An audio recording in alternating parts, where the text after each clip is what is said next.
Ever since the moment humans gained self awareness, there's always been a question that has plagued our minds. That question being, what is the meaning of life? In other words, why do we exist? What's the point in living? We've all thought about it at some point, so let's not waste any more time and get straight to the answer. There is no inherent meaning to life, which I'm sure the majority of you already knew to a certain degree. Everyone who has pondered the meaning of life at some point has most likely reached the same conclusion, with some choosing to simply just accept that answer and move on, aka nihilism, and others choose to deny the fact and search for an alternative meaning to life. The meaning of life really shouldn't have come off as much of a surprise. So let's just skip on over to why exactly life has no inherent meaning, and proving it with logic and reasoning. By starting off with something that we're all familiar with, religion. Religion is a prime example of the latter. The idea of having been created by a grand, omniscient, and omnipotent being for some greater purpose is comforting, to say the least. God's plan, as some may call it, allowing people to feel that all the bad things that happen in life happen for a reason, not just because it happened to happen. But even if there were some deity that created us all for some greater purpose, there's still the fact that we don't know the origin of this so-called deity who seemingly appeared out of nowhere just to create immensely complicated life forms that are somehow self-sustaining. Which begs the question of where and how exactly did this god come into being? Did something or someone more powerful create them? And for what purpose did they create them? Was God created to create us? And if so, what created a creator of God? Was there ever a true point of origin in the first place? Soon enough, you'll find yourself stuck in a paradox. Now, all of this is probably just considered a blasphemous concept to all the believers, which is to say they don't know the answer either. Then we have this simple fact of life. With life comes the eventuality of death, meaning everyone you know and love will die. Religion copes with this fact by coming up with the concept of an afterlife, giving people a goal in life, which, in short, is to devoutly follow their religion in hopes of being accepted into the good afterlife, for people that led a righteous and just life. Now, let's take a moment to indulge in this concept. First off, if we're going by the book, there are two canonical and separate afterlives, one for the righteous and one for the wicked, which aren't exactly that different from each other if you put some thought into it. Let's begin with Afterlife 1, Paradise. Here you could have everything you've ever wanted, but since you can't die again after already dying, you'll spend eternity in paradise. And with humans being annoyingly adaptable, eventually you'll get bored. Pure bliss 24/7 will become sickening at some point, and you'll run out of desires to fulfill. You'll have experienced every possible experience there is to offer, and all you'll be left with is boredom. With that being said, the alternative isn't exactly any better. I mean, Afterlife 2 is literally referred to as eternal torment.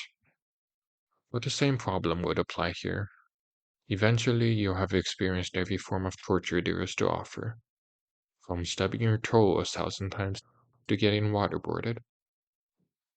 You'll get used to being tortured after a while, and this ultimately connects both afterlives onto a single path. The path that leads to the worst form of torment known to humans, sheer agonizing boredom. Now, to be fair, paradise is clearly a better place to start off in, since it's, well, paradise. But in the grand scheme of things, the afterlife is nothing more than a coping mechanism for believers of religion, without much thought put into the concept of it.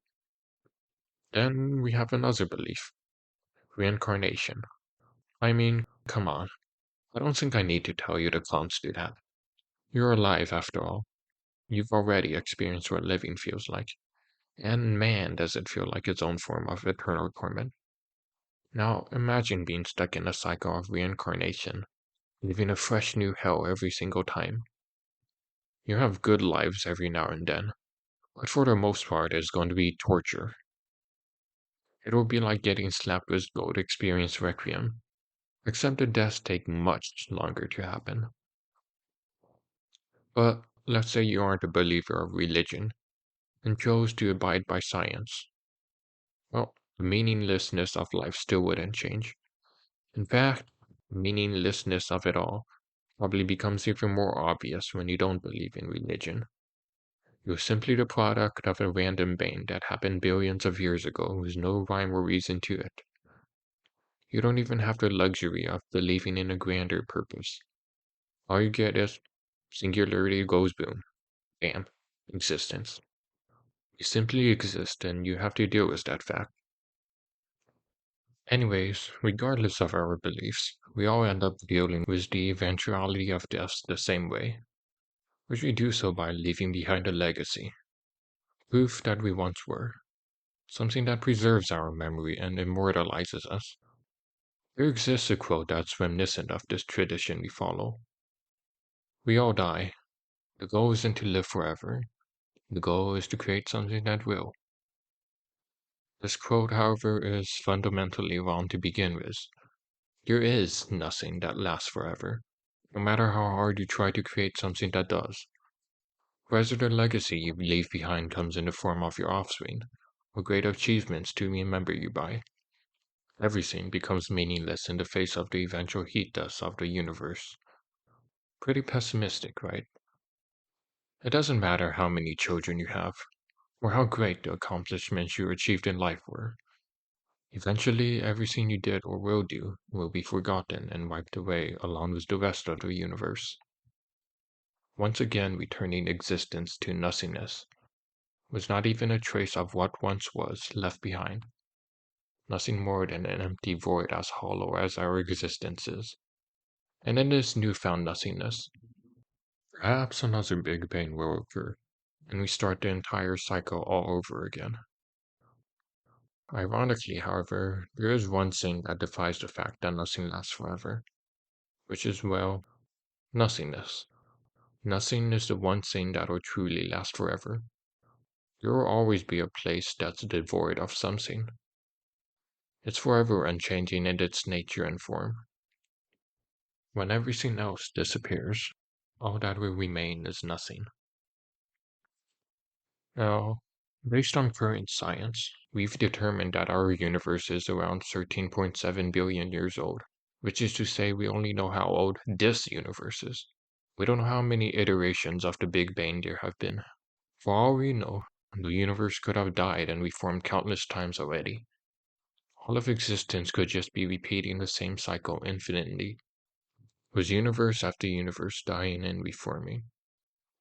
In such a grand scale of things, the meaninglessness of all that we're doing on our measly planet and our measly lives becomes far more apparent. It doesn't matter if we live or die. Existence will keep on going with or without our presences. Now, moving on to our current time, which is the modern era of the 21st century. As our current civilization edges closer and closer to a dystopia, hopelessness has become something the majority of the population constantly feel. Our quality of life has improved by leaps and bounds, but as a consequence of that improvement, merely living a simple life has become far more complicated than it used to be. We live in an age of entertainment, which gives us countless means of killing time and enjoying life. But the more luxurious forms of entertainment are costly and completely inaccessible to the common people. And despite having access to so many means of entertainment, one bad scene tends to outweigh a dozen good scenes. A bad scene doesn't even need to be something horrible or traumatizing. It can just be the most mundane actions that bring you the slightest amount of discomfort or any negative emotions, meaning that modern civilization is a literal hell to live in. Take working, for example. Hardly anyone has a job they enjoy working at. Most people just begrudgingly work, since we need the money to live and have a chance at experiencing good things. And if you still don't believe that life has no meaning, well then, let me bring in some statistics to back this up. On average, people live around 80 years, which is 700,800 hours. The average person will attend 12 years of formal education to receive a high school diploma, 16 years for a college diploma. Now, going by American standards, the average academic year requires about 180 school days, with each school day being 6 hours on average. 180 times 6 is 1,080 hours. Multiply that by 12 and you get 12,960 hours, or 17,280 hours if you finished college. By the time you do finish college, the youngest you'll be is 22 years old, which means roughly 8,030 days have passed by already, equating to a fourth of your life. But let's not forget that humans also need an average of 8 hours of sleep a day. So 8,030 times 8, which is 64,240 hours. Add that to the 17,280 hours we had before, and you get 81,520 hours, which is roughly 42.29% of the 22 years you have currently lived. And that's not even factoring miscellaneous tasks like homework, travel time, eating, and studying, which would most likely bring the percentage up to 50% or higher. So you've literally only had 11 years of free time to yourself so far. But wait, there's more. After finishing your academics, you have to get a job. And most jobs average 40 hours of work a week. So 52 weeks in a year times 40 is 2,080 hours, plus 2,920 hours of sleep, and we get exactly 5,000 hours a year that's spent on things we need to do. So if you take the remaining 58 years of your life, you get 290,000 hours that we add to the previous 81,520, and you get 371,520 hours. And if we assume that every hour of work constitutes as a bad thing, and every hour of free time constitutes as a good thing, well, you do the math on that one. All in all, this means that around 53.01% of your life is spent on working and sleeping, excluding other miscellaneous factors which take up even more time. Now, some optimists may hear this and go, hey, 47-ish% of free time isn't that bad.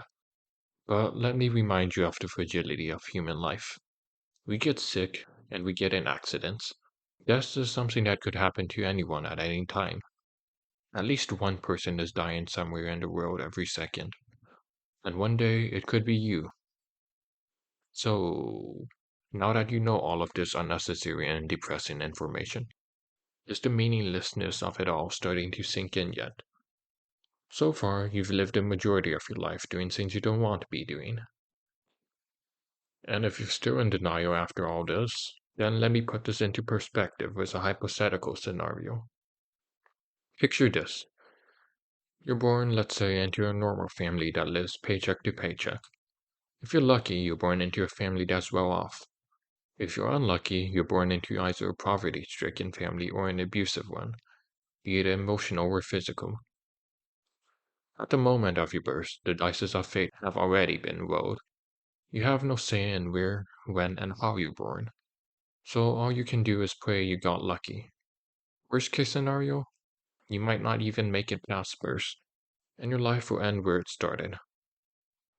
But for the sake of continuing the scenario, let's say you did make it past birth, and were born into a normal family, as a normal infant without life-altering defects. You'll slowly grow until you become self-aware and capable of retaining coherent memories. As you near the age of 4, you most likely have already become fluent enough in your native language to maintain a basic conversation. From there on, you'll start snowballing and learn more and more. If you're fortunate enough, during your journey in gaining knowledge, you'll be shielded from the unsightly side of the world throughout your childhood and get to keep your childish innocence. If not, well then, you'll just have to face the ugliness of reality much sooner than you'd like. But soon enough, you become old enough to enter grade school. And once you enter the K-12 system, You're going to suffer quite a lot. For grades 1 through 6, you learn the basic fundamentals of all the knowledge you ever need. For the most part, it's going to be a fun time to enjoy your childhood, given that you don't have helicopter parents that don't allow you this luxury. And once you finish with grade school, you enter your preteens and you go to middle school. Here, you start learning more irrelevant knowledge, with occasionally some useful and practical knowledge here and there. And as the years come and go, you reach the next major milestone in your life, high school, where all the research done on human physiology for adolescents is used to torment the students, from exclusively screwing with their circadian rhythms to burdening their minds with excessive amounts of stress during their identity crisis. Upon entering the cell, you find that the workload will have suddenly increased to the point of giving you anxiety, supposedly preparing you for college, meaning that most classes are similar in difficulty to college courses, or perhaps even more difficult. Of course, all the knowledge you gain at this point in time is next to useless, and coincidentally, at this point in time, your once lofty future has encroached uncomfortably close. No longer can you keep your childhood dreams. Now you have to take things seriously and plan out your future meticulously, otherwise, you'll suffer the consequences. Free time doesn't exist anymore, unless you choose to neglect your studies. But finally, high school does come to an end, and along with it, the curtain falls on your K 12 journey. Now, take a moment to truly reflect and think about what you've learned since middle school. Nothing, right? Sure, there's bits and pieces of superfluous knowledge that you may have picked up in middle school, but as for high school, probably nothing. And if you do recall something, it was most likely a teacher going on a tangent about some interesting fun fact. You've learned absolutely nothing about actually living in a society. And after high school, your life branches out into countless paths you can take. If you performed well in high school, your future prospects are somewhat bright, and you have a higher chance of being accepted into a well known college, therefore having a better chance of landing a relatively high paying job. And obviously, average performances lead to average prospects, which is usually enough to lead a mediocre life. Then there are those who can't or won't continue their education, either due to financial instability or performing poorly during high school. Perhaps they decided to hold on to their childhood dreams and pursue them. However, due to how the system is structured, most of these people tend to end up working low paying part time jobs, struggling to survive and always just barely managing to scrape by, usually having to resort to overworking themselves and pinching pennies. As for the ones that do manage to further their education, college can become much easier for some, or far more difficult than high school. It all depends on the person. It's less about learning and more of a debt trap. And throughout college, many will drop out, either changing their minds to pursue a more productive path or simply because they couldn't keep up with the cost, usually ending with them also working low paying jobs. Once you finally do graduate college, you will receive a degree, which is essentially based upon how much money you spend on classes. That degree will determine what kind of job you can acquire. The value of your degree is based on how well you performed and nothing about what you actually learned. Just think of degrees as a fancy title that you can flaunt around. The more prestigious the college you graduated from, the more valuable the title. All in all, thanks to the deterioration of their educational system, grades 1 to 6 were probably the only grades where you learned useful and beneficial information. Now you've completed all the necessary education to receive the rights to work at an average paying job or better, and thus you are released into society, starting your assimilation into the real world. It's like teaching children about theoretical physics, then throwing them into a lake and telling them to sink or swim. They have no idea how to swim. All they know is string theory. So you end up with some survivors that somehow manage to make it to land by flailing around helplessly until they learned how to swim, leaving you as productive members of society. and lots of dead children that couldn't figure things out and drowned. The failures of society, so to speak, which I guess in this metaphor would be the homeless, or people working multiple low paying part time jobs, bottom of the barrel, or lake. And at this stage, the hands you were dealt at birth come into play once again. If you were born into a family that was well off, there was never much of a need for you to get a job. But for any families, middle class and lower, you have no other choice but to aim for a decent job if you want to live. If you end up with a middle class job, chances are that you'll just join the collective mass of office drones. You'll earn enough to live a relatively comfortable life, but never enough to enjoy yourself fully. Chances are you'll most likely be working a 9 to 5 job that you hate but tolerate. Your everyday life will probably look something like this. You'll find yourself waiting for the clock to strike 5 so you can finally head home. But by then, you'll be too drained to do anything you want to do. The only thing you find yourself wanting is rest, but you never get enough to make you feel rested. But if you're lucky, you'll manage to somehow start a loving family with the little time you do have.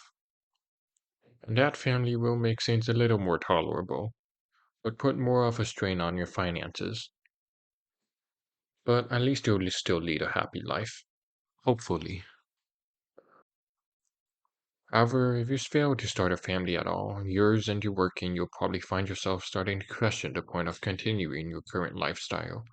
For the past few years, you've just been going through the motions each and every day. Wasn't the whole point of earning money so that you could spend that money to live and enjoy yourself? But even if you save enough to enjoy yourself every now and then, it's only for a fleeting moment before returning to your day-to-day life. Can this really be called living? For what reason do you have to endure this? Look at where it got you. Alone, unsatisfied, and working yourself to the bone just to afford to live another day. And without any support, the ground crumbles beneath your feet, dropping you into a rabbit hole, where your only choices are to either give up and accept your fate, living the rest of your life in this manner until your sanity eventually caves in and you just want everything to come to an end, or to claw yourself out, pretending like nothing's wrong and returning to doing what you've been doing for the rest of your days, all the way until you can finally retire, at which point your body will be too old and decrepit to do any of the things you wanted to do but never had time for. The only thing you can do is rot away waiting for your time to come, all while regretting the life that was wasted. However, with the ever-present looming uncertainty of death throughout our lives, there's a good chance you might not even live long enough to see retirement.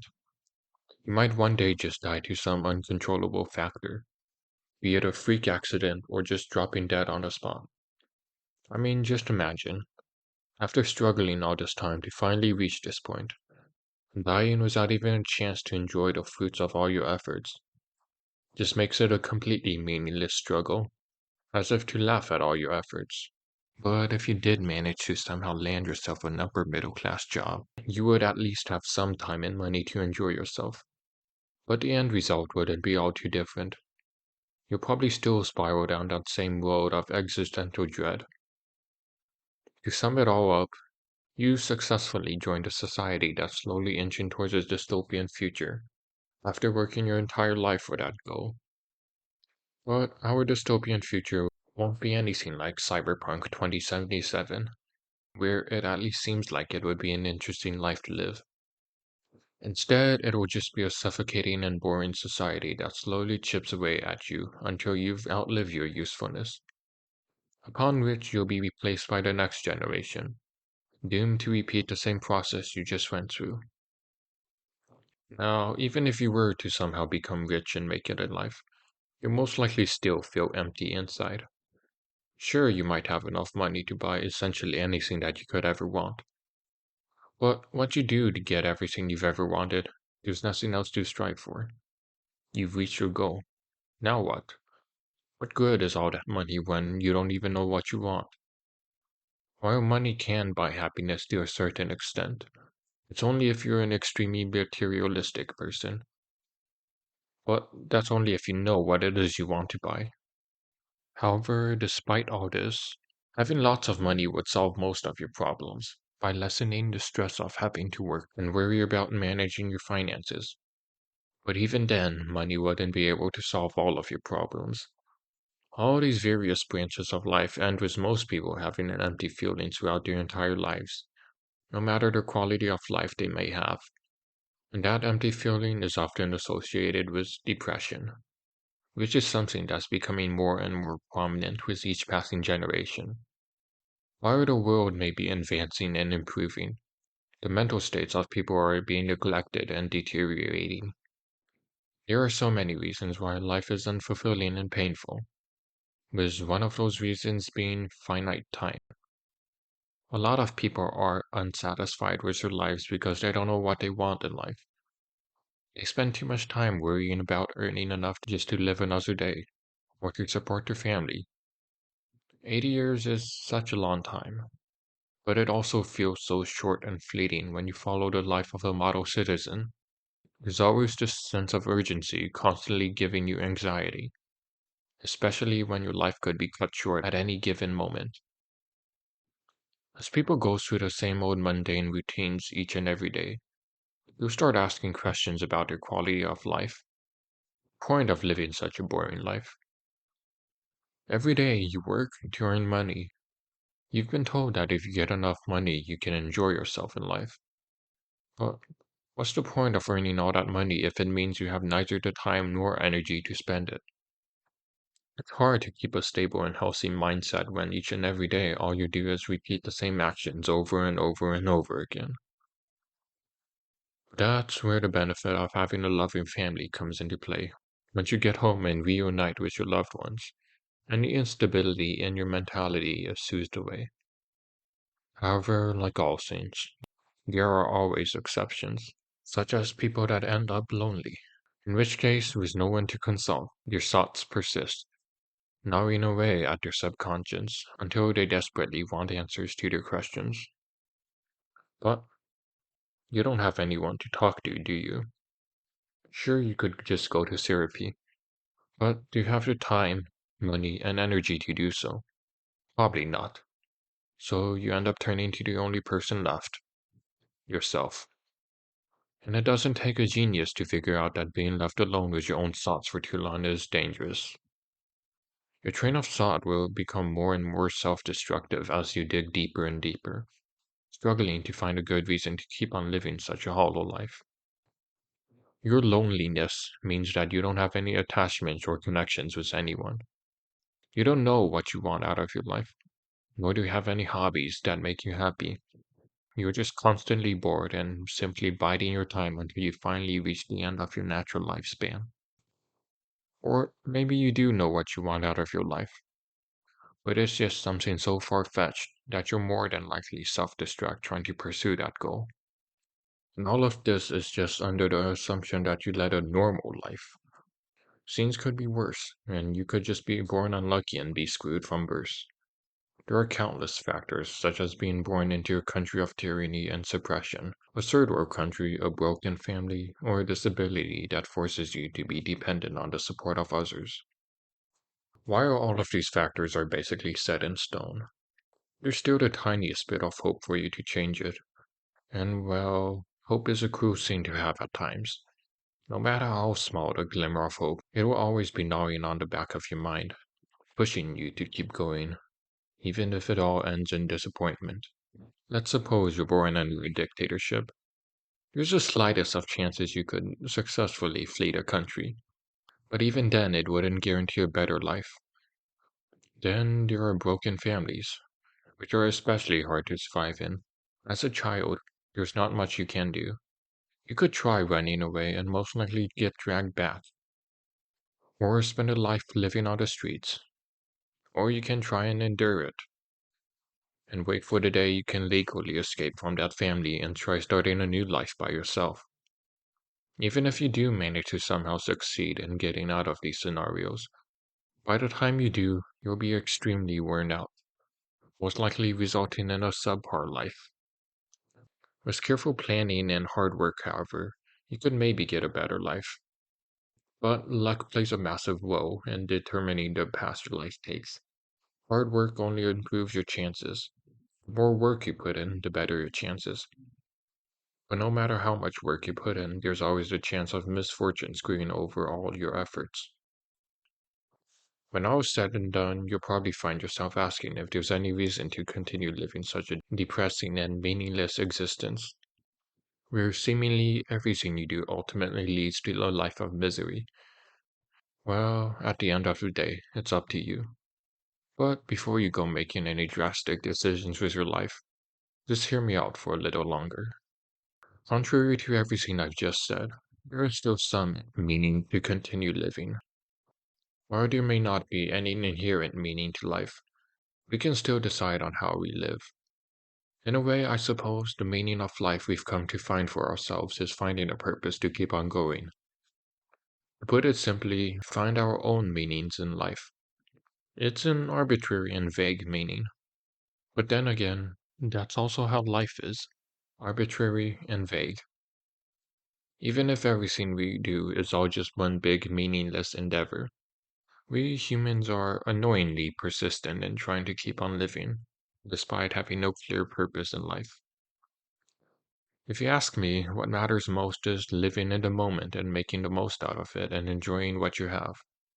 That's how most people live, each with their own reason for living, be it a family, a passion, or just for the sake of living.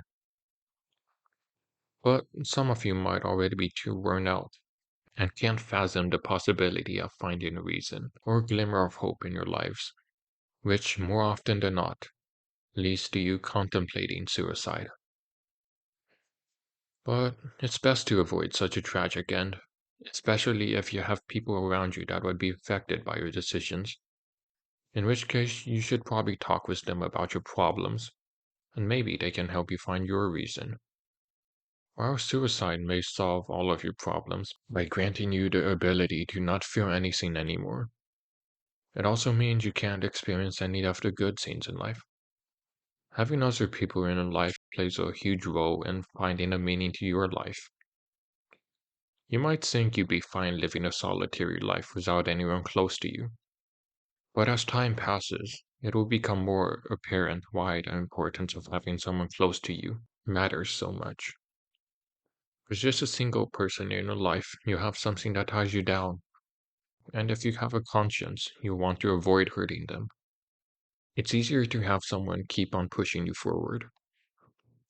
Now, some of you may ask, what if you have no clue what your reason is?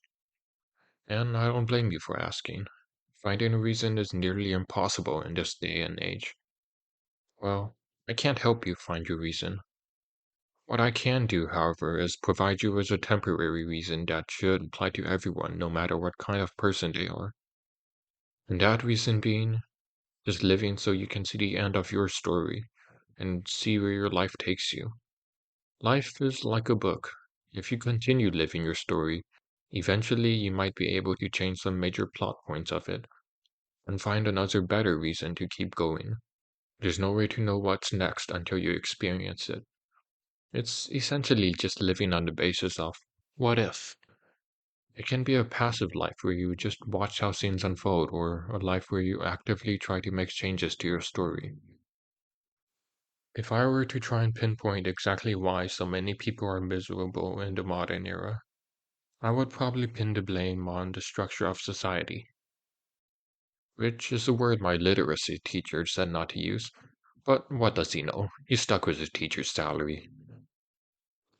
Society has essentially created a system that's fueled by the crushed hopes and dreams of children, a singular predestined path for citizens to follow, which is just formal education, then working some job that only earns you enough to live a financially stable life.